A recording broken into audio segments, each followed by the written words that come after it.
Good morning to all the amazing mums on here. Today, I am really excited to be chatting to Elmarie. Elmarie is a play therapist who works out of Lakeside. She is also the parent hub expert, and she is the person that if anybody on any Facebook group asks for a recommendation for a play therapist, everyone recommends Elmarie. She is incredible. She has just best heart and the most passion, but also so many years of wisdom and experience and knowledge that you would want in a play therapist. I'm really excited to have this conversation with her and to share with our audience. Whether you are somebody who is looking for play therapy or intervention for your child, or you're a mum who's just looking for more tools or advice from an expert and a professional. So Elmarie shares a lot of really valuable tips and very valuable things that we all need to know in this conversation. So I hope that you enjoy. Before we get started on chatting to Elmarie, I quickly want to plug in something. We have just partnered with Sally Ann Creed. This idea of filling my own cup up, giving myself what I need. I think as mums, so often we are helping our children. We're making sure the family's okay. We're making sure the home is okay. We're making sure our partner is okay and healthy. And we forget about ourselves time and time again. So Sally Ann Creed is a business and a brand who is just so passionate about helping women, helping mums to fill themselves up with the nutrients that they need. I have just been to their offices. They have the most incredible products. They also have a staff team that really knows what they're talking about. So ask them questions, see what you need, and yeah, head over there or head over to their website and fill yourself up and get the nutrients that you need. Great, thank you. Good morning, Elmarie. I'm so excited to have you here with us today. I would love to start. Will you introduce yourself and let us know a little bit about what we're going to be chatting about today and why the conversation we are going to have today is really important for mums to know? Okay, so I am Elmarie Joubert. I've been living in Cape Town for about 3.5 years now. The time flies. I've got a background, I'm a play therapist. I've got a background in a bit of a build-up. So it's been genetics and psychology, and then it was teaching in Montessori, and then obviously play therapy. So I've been around the world and worked at a few different places, but I'm glad to focus on children now, one-on-one, which is my passion, which is my love. And yeah, I'm registered, which is also nice to know. And then I think today my focus wants to be the fact that I focus on family-orientated therapy. You cannot ask a 5 or a 6-year-old to go implement stuff at home. It has to be mom and dad that's involved as well. So yeah, let's chat. Yeah, so let's dive straight into it. This whole idea of play. And I think we live in a world that is very performance orientated, where we want our kids to achieve and do things and do the tennis training and do the chess camps. I want to focus on the idea of play. And if you could start with telling us why play is important for our children's both social and emotional development. Okay, so the first thing that I want to say on that is don't book your child so full. Children are meant to play. Children are meant to climb trees and scrape their knees and learn while playing. And I think that's also a bit my Montessori teaching that's coming through. But it is very important for children to be able to express themselves. Play is their language. Play is their way of expressing their emotions, of expressing their feelings and their frustrations. And we need to be sensitive to that. We need to focus on why and what and how children play so that we can see what's going on in their subconscious, what's going on in their inner world, and how are they experiencing the outer world. And then obviously play is where they learn how to develop socially, where they learn how to interact with friends, where they learn how to know what's acceptable, what's not acceptable. How do I play with the friends? How do I accommodate friends? How do I not take over again? What's the consequences of my actions? So play is super important for all children, and the more they can play, the better. I love that. And it really moves us away from this mindset of like play is almost the distraction and there's other more important work that needs to be done. And what I'm hearing you say is like play is their important work. Play is the learning. Play is the way that these children are understanding and experimenting with their world. Yeah, absolutely. I think children, when we as moms want to relax, when we as moms want to be ourselves, we phone a friend and we go have coffee. So we play. When Mhm. children have to relax, when they have to experience their world, they play. And it's important for children to get the opportunity to do that. We are so in this driven world of you have to do tennis and you have to do gymnastics and you have to do school well and you have to have all these things that keeps your afternoons busy because just maybe you'll be bored. Hmm. And it was Pooh Bear who said, doing nothing often leads to the most amazing of something. And I think that's so valuable. It's so precious to learn to be bored, to learn to entertain yourself, to learn to develop yourself and your likes and your dislikes through play. Marie, I love that. I absolutely love it. And I think like that is the message for us mums. Like I feel like children know this stuff and we are the ones that are living these lives that I mean, and I said in myself all the time, I said to a friend the other day, like, I need to learn to just sit and do nothing because we are teaching these children that we need to constantly be busy. We constantly need to be doing something. We constantly need to be working towards the end goal, whether that is cleaning your house or cooking or working or whatever it is. Just this ability to do nothing and learn through that. I want to touch on something that you said. So play is language. And Mhm. I so believe that and I so see that. And I think for the mums sitting at home that don't have all your millions of degrees and all your hundreds of years of experience and wisdom behind them, what are some things that mums in their homes in everyday life can kind of look out for as language, as spoken language that our children are trying to communicate, that something is possibly maybe wrong, needs a little bit of intervening? So I think the most important, there's a few things to look out for, but just to observe your child play is super important. Not to be involved all the time. Let them play at your feet while you read a book, while you're observing. Mm. The most precious thing is to look for mimicking behavior. So when your child is stressed, when your child is enjoying school, when your child is having this, I don't want to say a big behavior, but a big feeling towards a person, they usually mimic them in their play. So I had a little girl whose teacher was extremely strict, and she would use a ruler and slap on the table to get their attention. And when the girl played at home, she did the same thing. She slapped a ruler on a bed.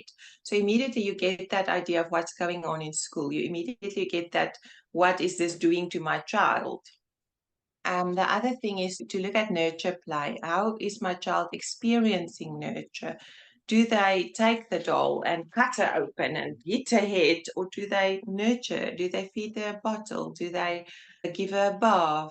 What do they do with their toys? And all the girls, usually all the boys play with their war figures or their dinosaurs. So you can see the same thing from there. But all the girls usually use horses. So do they brush the horses and jump with the horses, or is it this constant fighting between the horses? For boys, it's a bit more tricky because fighting is part of their nature. They want to do war, they want these dinosaurs to fight, but is it really a hectic fight? Is it really aggressive? Or is it just play? Yeah, and then you can look at their drawings, you can look at the so many things that you can look at what they are drawing. I have a boy here, well, I had a boy here that were moving internationally and he didn't like it. So he drew this burning house with flames and a devil-like figure and someone with an axe trying to attack this man. And it is so revealing what they play, what they draw, what they say while they are playing. So talk to your child and yeah, what's this doll doing? What's this dinosaur doing? Yeah, I think it's very important to watch them, to spend time with them while they're playing, but also to let them play alone and to observe while they are playing. Mm. Yeah, I think that is so important, that ability to, I keep coming back to the same thing that you said, like, let them have this language. And we try and see that and listen to what they're saying through the way that they're playing. And I want to, on the flip side of that, because you talk about kind of letting them play alone and kind of standing from a distance and just taking those moments to observe and watch, where does it come in? And is it our responsibility as parents and as mums to teach our children how to play? Or is this something that they know intrinsically? Like if you just give them cars or dinosaurs or horses, like you say, are they going to know how to do it? Or is it also our responsibility to kind of teach it and get it going? And I ask that because I do have I have three children, but two of them are very different. And the one, I have always had to guide a little bit with his play. He didn't necessarily have that imagination. And I don't know if that's something that I did as a mum. He was my first child, so maybe I was just always with him, always doing the things that I didn't actually give him that space. But I do find even now with starting play, I do have to encourage it a little bit more, where my daughter does have it very naturally. So that's my one part of the question, is where our responsibility in teaching play comes from. And then the second part of that, which I think you could maybe include, is just how we can use play as an instrument to tighten our bond as a mum and child. So to answer the first part of your question, children, when we were small, our parents didn't have the time to spend with us and to teach us, this is how you play, this is what you do, this is how you feed your dolly, this is how we just played. We were bored because mom had to clean the house, and most of our parents were lucky enough to have a stay-at-home mom. She had to clean, she had to prepare meals, she had to make clothes. I don't know about you, but we had a lot of homemade clothes in my days. But the point is that to teach a child how to play, you set the example by giving them what you do. So children, when they are small, they love to wash windows. So give them a little spray bottle with water and give them a squeegee and allow them to make a mess on your window. Give them a small broom and show them how to sweep the floor. Give them the opportunity to prepare their own meals. That's one of the tricks I teach parents, is the more you allow your child to do, the more their self-confidence grows. But you need to set your child up for success. You cannot give your child the Kellogg's box and tip it over into his bowl and then it's a mess and then get angry with your child. Put it in a container, give him a cup and show him how to scoop it out. As you feed your child, she will feed her dolls. As you look after your dog, your boy will learn to look after his pet dog. So they follow examples, and that's also why I say mimicking behavior is so important to notice when your children play. The second part of your question, just ask again, I forgot now. How we as mums can use play to strengthen our bond with our children. Okay. So for play, there's a two-way street. The first way is to play with your child on the floor, and that is very, very important. The trick with that is to allow your child to lead the play. If you're the one that says, oh no, let's do it the left way around instead of the right way around, your child will start to pull back. If you color a picture and you keep on making them attentive, oh, you're going out of the lines. They just want to color with you. They don't care if they're going out of the lines. That's not important. That's what you pay the teacher to teach them. Color inside the lines. You're the mom, you're not the teacher. Enjoy your child and let them enjoy you as well. If she wants to, play with the dollhouse, then let her be the mommy and let her take the lead, and you be the girl and you be the baby. Allow them to take lead. That's the first thing. The second thing is they also need to see that you encourage their self-play, their alone play. So provide them with things to play, as I just said. What is very important, and I think we will touch on that later, is that time that you spend with your child. How do you spend time with your child? When do you spend time with your child? So yeah, you ask the questions and I will teach. Mm. Yeah, these are all just such good reminders of, and also, I mean, maybe we can touch on that a little bit, just the guilt that can sometimes come from motherhood. And like you spoke about, our mums did have, there were a lot of other struggles that they dealt with, but there was also a lot more freedom, I feel, in terms of, I mean, so many mums now that we know, they're working mums. They are constantly juggling what I think is far too much for like a human person to have to juggle. And there is a huge, huge, huge amount on the modern day mum. And I feel like we're not giving ourselves the breaks that we need. We're not giving ourselves, we're still trying to live up to these very high expectations. So I wonder if you have any advice for mums who are feeling guilty about how much they are able to play with their children and what they're able to provide or do with their kids. If you can touch on the idea of mum guilt within the context of playing and spending that time with them. Our mums are born to feel guilty. Mm, Mums always have something to feel guilty about. You either spend too much time or you spend too little time. You take over the play or you don't play enough. There's always, always something to feel guilty about. So stop feeling guilty. We're all doing our best. That's the first advice I want to give. None of us woke up this morning and said, oh, today I'm not going to give my best to my child. I will just give my average. We don't do that. We give our best. So stop feeling guilty. The second thing is we will be surprised with how little they are satisfied. mm, When we work all day, when they are busy all day, we can take 10 minutes a day to have a conversation with our child. mm, I like those 10 minutes to be look in each other's eyes and sit opposite each other and spend time. So you can come home after a long day of work and you can make yourself a cup of tea and your child a glass of milk or whatever you want to do and sit with them and tell them, what was your favorite thing that happened today? And if they say, oh, I can't remember, then ask them, what's your favorite color? Who's your friends at school? Do you like your teacher?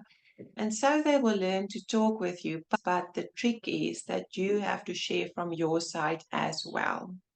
mm, A conversation and a relationship is two ways. It's not just you talk and I ask the questions. That's not a conversation, that's an interview. mm, If we have a conversation, we also share from our side, which is super important. Why? Because when a child grows older, they realize, but I do all the talking and mommy and daddy never shares. So mm. I'm not going to share anymore because what are they hiding? I also need to hide. That is so Um, interesting. and if they become teenagers, the point of building a relationship now is to have that conversations when they are teenagers. You cannot wait for your child to become a teenager before you start building relationship. You have to do that now, and that's so super important. So 10 minutes a day after a long day of work, and then over weekends, spend that hour or two. Take the time over a weekend, not to make up for it, but to spend quality time with them. Mm, And most important, you and your husband also need to spend time and they need to learn to respect that. mm, You have to sit on the couch while they're playing at your feet and they are not allowed to interrupt unless the house is burning down. You can start with 5 minutes and then you can increase to 10 minutes and the ideal is 30 minutes. That you just look in each other's eyes and talk about your days.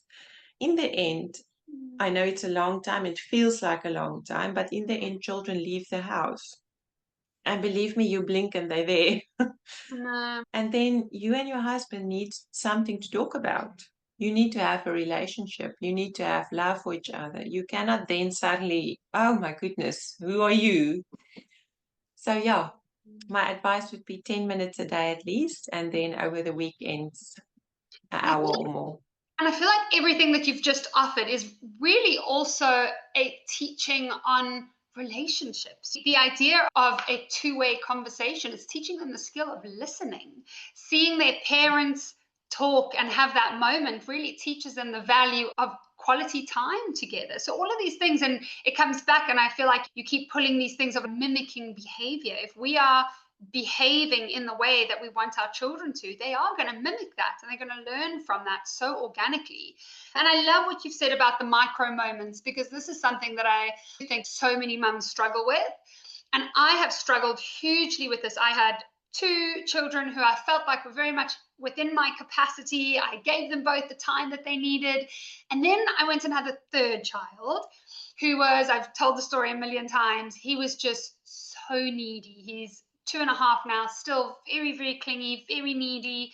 He will not even, like, the other children are not allowed to call me mum around him because he's like, it's my mum. He just loves me so much. And when I had him, I really struggled with the amount of time and energy and anything that I could give my other children. Blake was just taking so much from me.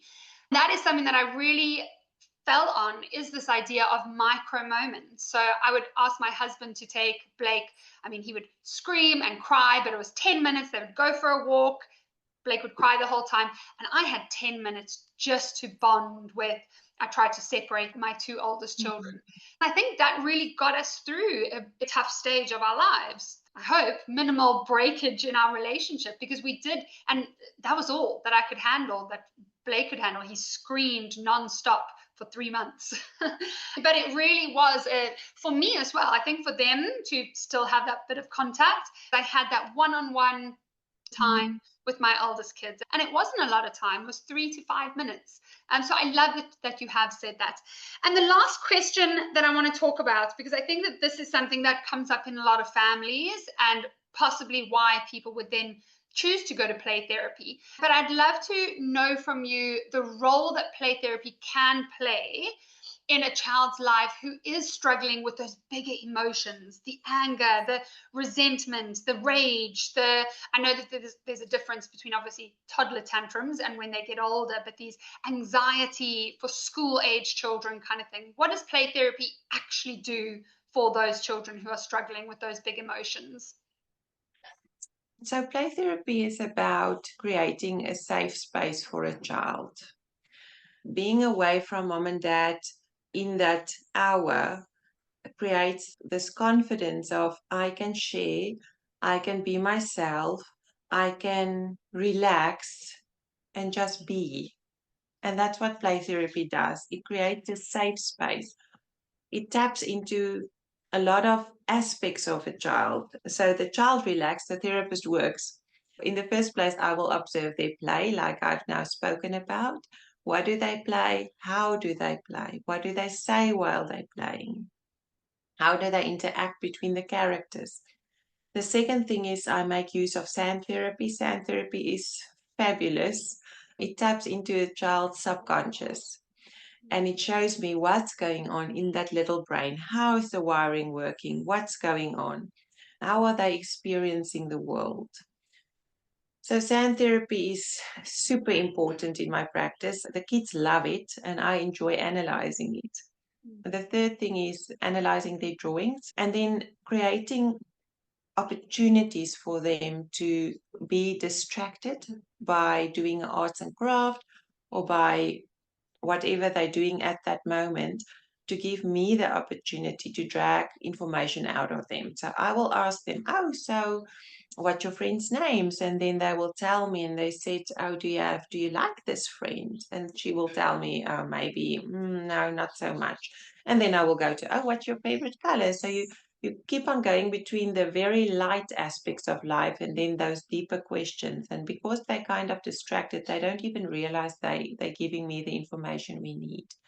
Big frustrations, big behaviors usually come from the aspect of I don't know how to express what I'm feeling because I was never taught what is the word for my feeling. What's the difference between anxiety and anger? I have a little boy here that told me it feels like there's a crab in his tummy before he has to go to school in the mornings. That's Oh, anxiety. mm, Anger is when you feel like your ears are on fire and you want to hit someone or stamp your foot.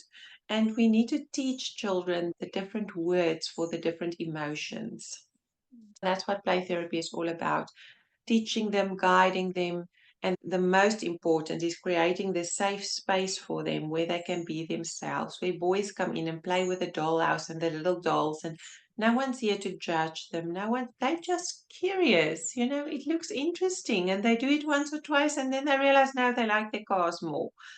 But just to allow them to breathe for just a moment, and no judgment, the child's needs, the child's emotions, and then in between teaching them these important lessons and phrases and emotions, and yes, as I said in the beginning, to teach the parents how to teach their children, because I don't go home with them and tell them, okay, now I hold your hand, this is what I'm going to do. You go home with your child, and you're the one that needs to teach them at home. Elmarie, thank you. Thank you for today, for sharing all of this, and also just for the very, very important work that you do. It is incredible, and it is helping so many families. I know I look on the Facebook group, and every time someone asks for a recommendation for a play therapist, your name comes up all the time.